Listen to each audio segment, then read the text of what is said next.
C'est bon. Bonjour. J'espère que la journée a bien débuté pour tout le monde. Je vous entretenir sur l'absence. C'est vrai que l'absence est un mot qu'on a l'habitude d'utiliser dans notre langage courant, tel absent, mais juridiquement, ce mot est d'une portée lourde. C'est vrai que rime avec la disparition. J'ai eu à vous entretenir une fois sur la disparition. Il va falloir peut-être que je revienne après que j'aurai fini avec l'absence plus tard.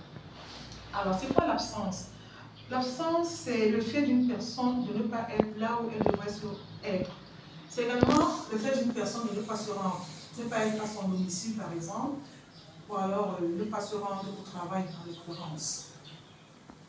Ainsi défini, il y a deux éléments qui conditionnent l'absence. Il faut que la personne ne soit pas à son domicile et il faut que vous n'ayez pas des nouvelles de la personne. Bien évidemment, quand vous êtes dans une situation de quelqu'un de vous qui est absent, vous vous posez des questions, des préoccupations quant à savoir où est-ce que cette personne pourrait se trouver et beaucoup plus sur la gestion aussi de ses biens. Si sa personne a laissé une famille, la personne a laissé des enfants, qui va gérer ses biens, et que ses enfants sont mineurs, qui va gérer provisoirement ses biens, autant de préoccupations auxquelles vous devez répondre. Alors, la loi vous interdit surtout de prendre sur vous de gérer provisoirement les biens de l'absent sans avoir une décision judiciaire.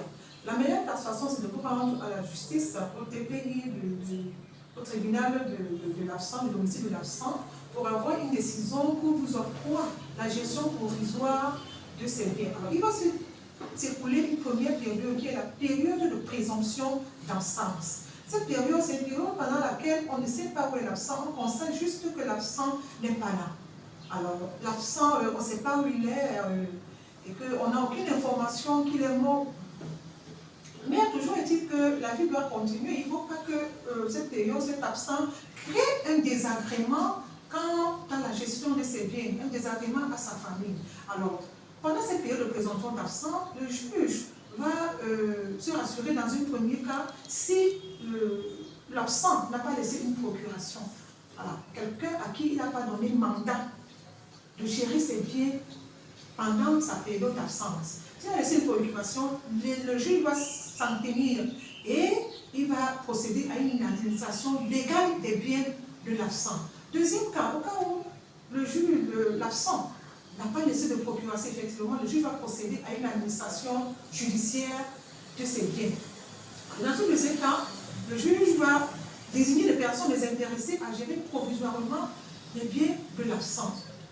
Ce deuxième cas, c'est une administration judiciaire. Autant le premier cas, c'est l'administration légale, au cas où l'absent aurait laissé une procuration. Ce serait une administration légale.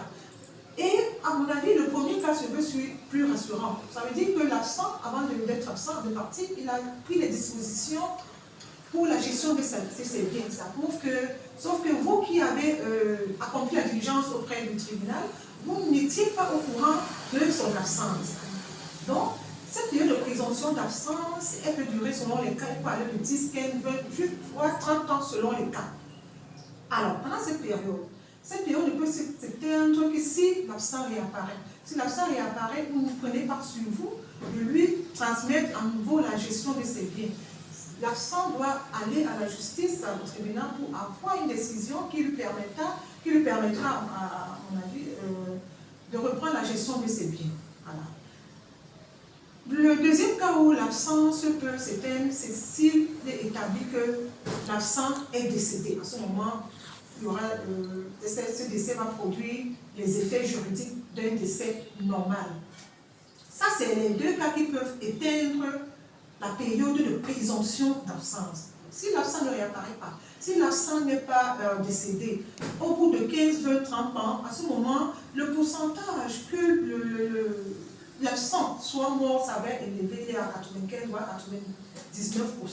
En ce moment, vous saisissez le TGI du lieu de l'absent pour un jugement déclaratif d'absence. C'est un jugement qui va produire les effets effectivement d'un décès. Avec ce jugement, vous irez au tribunal, à la mairie autant pour moi, pour pouvoir établir un acte de décès, avec tous les effets que cet acte va produire. Ça veut dire quoi? Si l'absent a été marié, la femme mariée aura le droit de dissoudre le mariage pour refaire sa vie.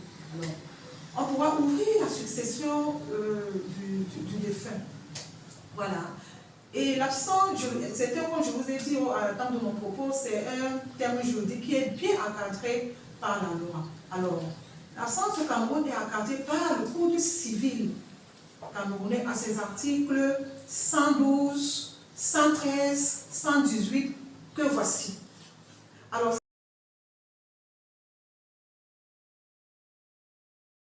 ces articles, comme je vous l'ai indiqué, indiquent, autant pour moi, excusez-moi le pléonasme, ces articles justifient de ce que l'absent n'est pas là, et alors les effets que doit produire l'absence, les conditions de l'absence, et bien évidemment la définition juridique même de l'absence.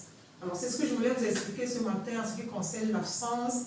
Quand je vous ai dit l'absence rime avec la disparition. J'ai eu à vous entretenir déjà sur la disparition. Je vais vous revenir pour une meilleure synchronisation.